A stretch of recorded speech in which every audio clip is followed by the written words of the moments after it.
Let me ask you something most of us never think about. When was the last time you thought about your bones? Not your muscles, not your diet, your bones. Because after 60, something quiet begins to happen. And for many people, it's already happening. Right now, nearly 1 in 2 women over 50 will break a bone due to osteoporosis. For men, it's 1 in 4. And here's what most people don't realize. After a hip fracture, almost 30% don't survive the first year. But the most frightening part? Most people have no idea their bones are weakening until something breaks. No warning, no pain, just one wrong step and everything changes. But what if that future wasn't set in stone? What if you could shift the odds in just 7 minutes a day? No machines, no medications, just you, your body, and a little intention. Today, we're joined by someone who's living proof that age doesn't mean decline. Dr. Kenji Yamato is over 100 years old. He still walks daily, still teaches, still helps patients rediscover their strength. And in this episode, he'll show us what most people forget. Your bones are still listening. You just need to start the conversation again. But maybe the real question is, when did we stop talking to them? Maybe it wasn't a fall. Maybe it wasn't even pain. Maybe it was something quieter, like the moment we stopped trusting our body to move the way it used to. And that brings us to something deeper. Not decline, disconnection. Let me ask you something simple but personal. When was the last time you felt truly stable in your body? Not strong enough to run a mile, just stable, like you could move, reach, walk without hesitation. For many people over 60, that feeling starts to fade. And it's not because something broke, it's because something disconnected. I had a patient in her early 70s, sharp, independent. One day she said to me, "I used to be taller." She wasn't just talking about height. She meant presence, posture, confidence. Then there was James, retired mechanic, late 60s. Never fell, never got injured, but he stopped taking stairs, not because he couldn't, but because his knees felt unsure. He didn't trust them anymore. That's what no one talks about.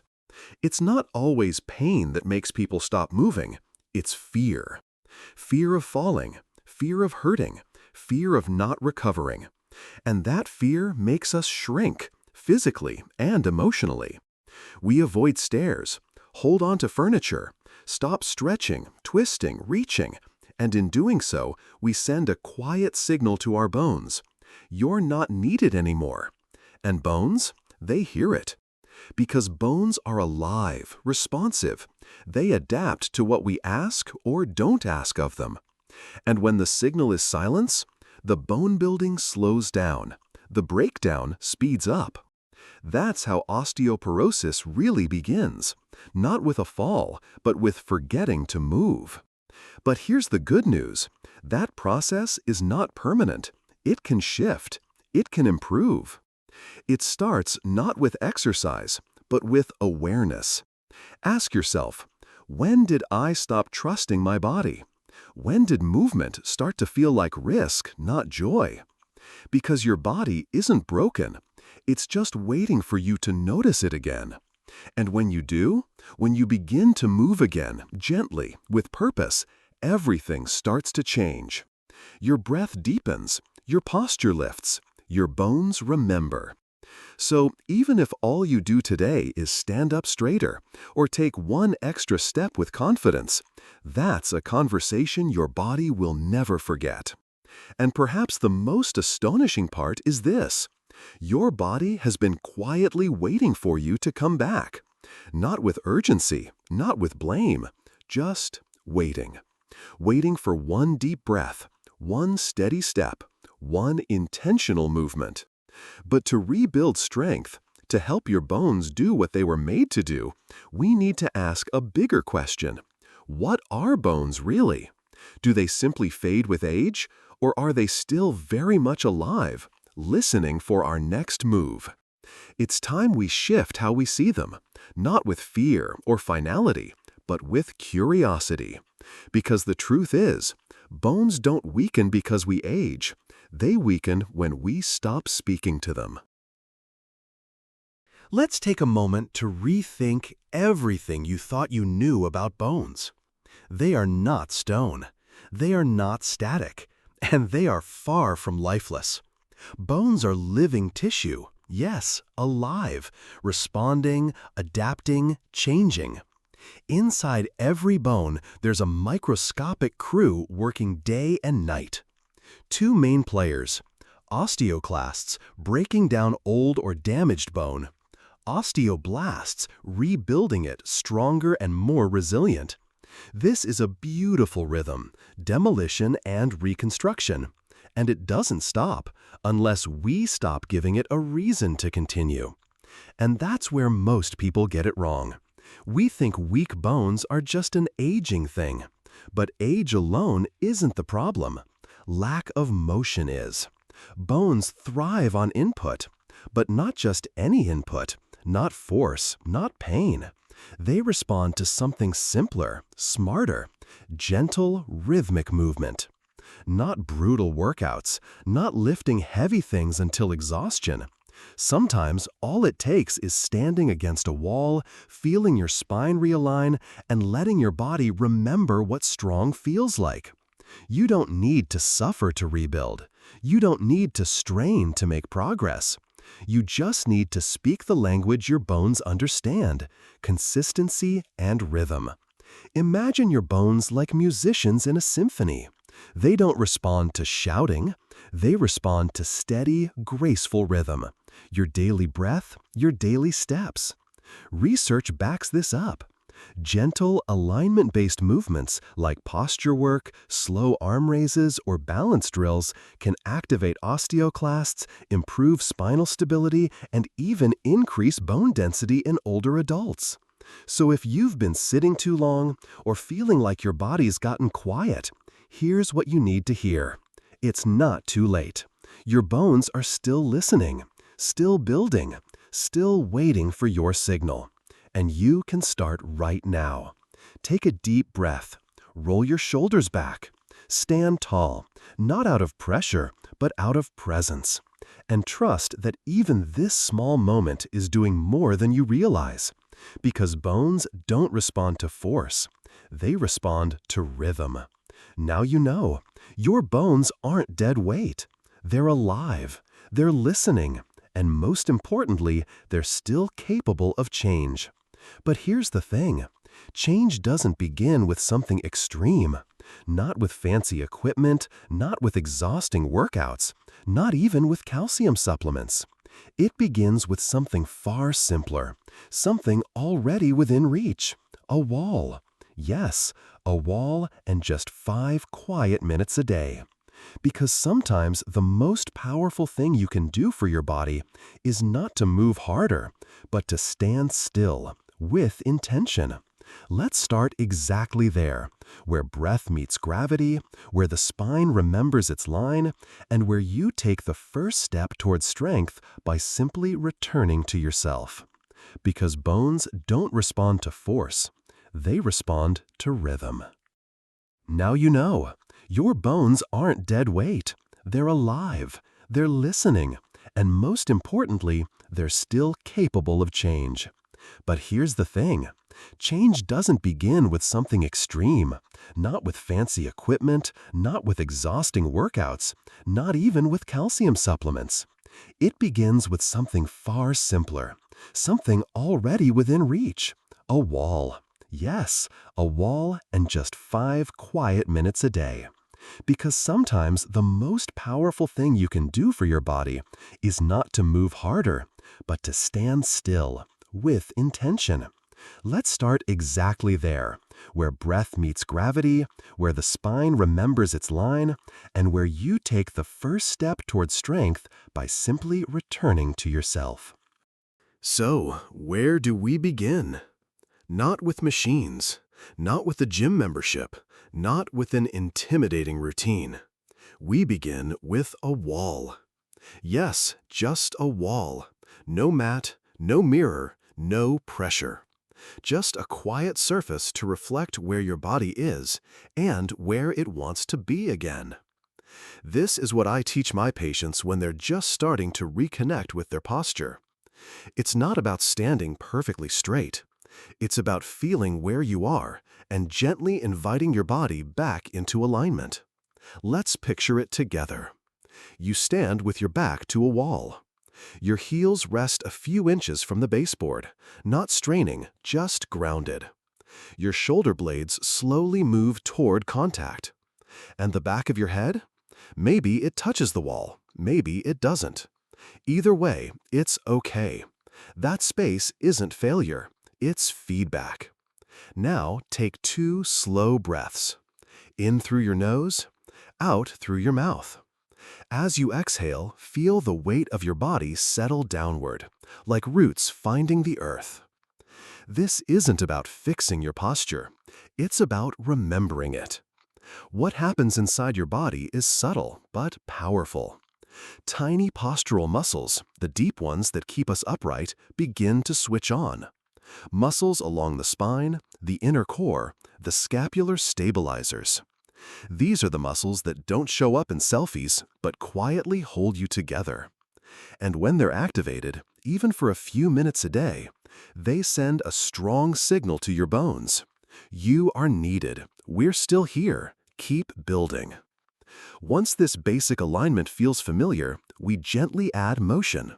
Nothing intense, nothing fast, just a small, slow movement I call the snow angel. Picture your elbows bent at your sides, arms against the wall, in a soft goalpost shape. Now slowly glide your arms upward along the wall as if making a snow angel. Then gently back down. Sounds simple, right? But this movement lights up a chain of stabilizers, your mid-back, shoulders, and deep core. It restores the posture that aging tends to collapse. It improves balance, reduces fall risk, and sends another gentle message to the body. You still know how to move. Let's keep going. And here's the key. This doesn't have to feel like exercise. It can feel like a conversation with your body. Not shouting, not demanding, just listening, noticing, responding. Because strength after 60 isn't about pushing harder. It's about reconnecting gently and consistently until your body starts to trust itself again. So, if you've got a wall, you've got a way back. Let's begin right there. You might be wondering right now, can just standing at a wall for a few minutes a day really make a difference? And that's a fair question. You're not the only one who's asked it. Many others have thought the same until they actually tried. But it's not just personal stories.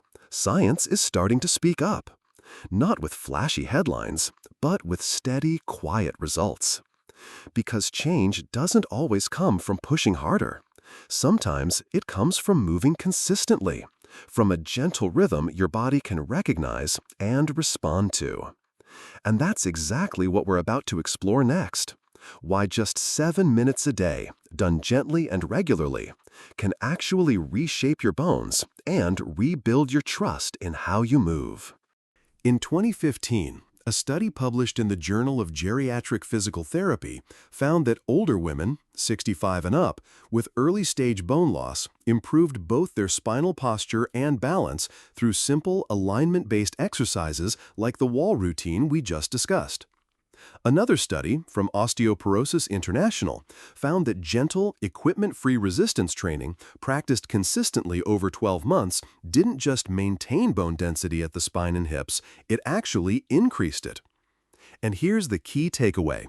It's not about intensity, it's about frequency.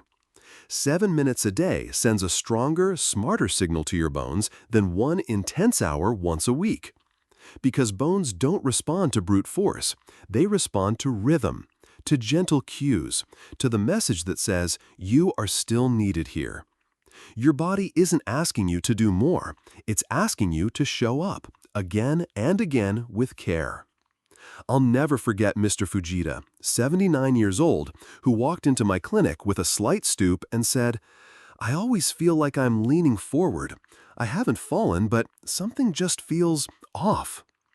We started with 5 quiet minutes at the wall each morning. No pressure, just awareness. 3 weeks later, he returned. His posture was more upright, his gait was steadier. And he said something that stuck with me. Walking feels automatic again. I'm not thinking about every step anymore. There was no miracle, just the right signal sent at the right time. That's the real gift of this approach. Not just stronger bones, but the restoration of confidence in how you move, how you stand, and how you live.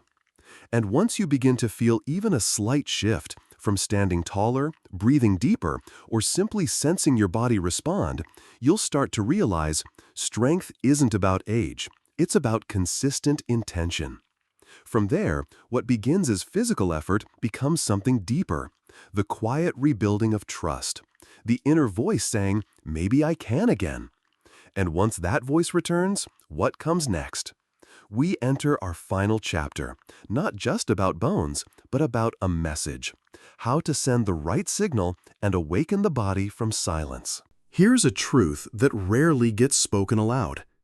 Osteoporosis isn't just about losing calcium. It's about losing communication. When we stop moving, the body doesn't just weaken, it begins to believe the message, you're no longer needed. And that message doesn't stop at your muscles.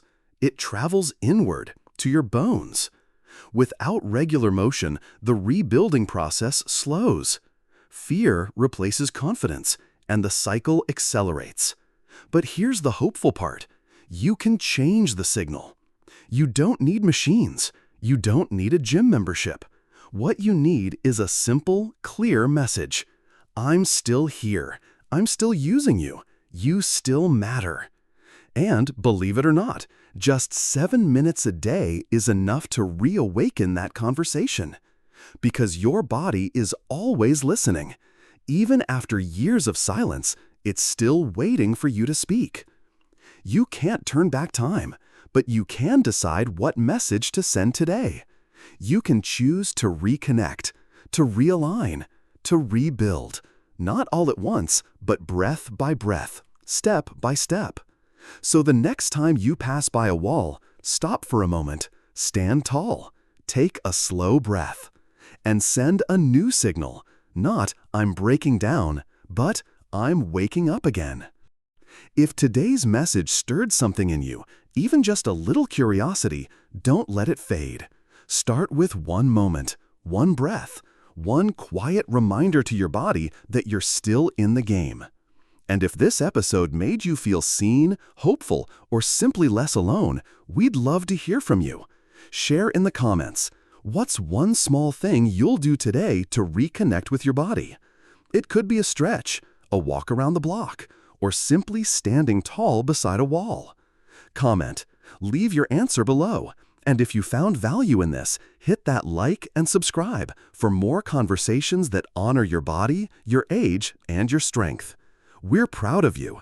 You're not too late. You're right on time. See you in the next episode.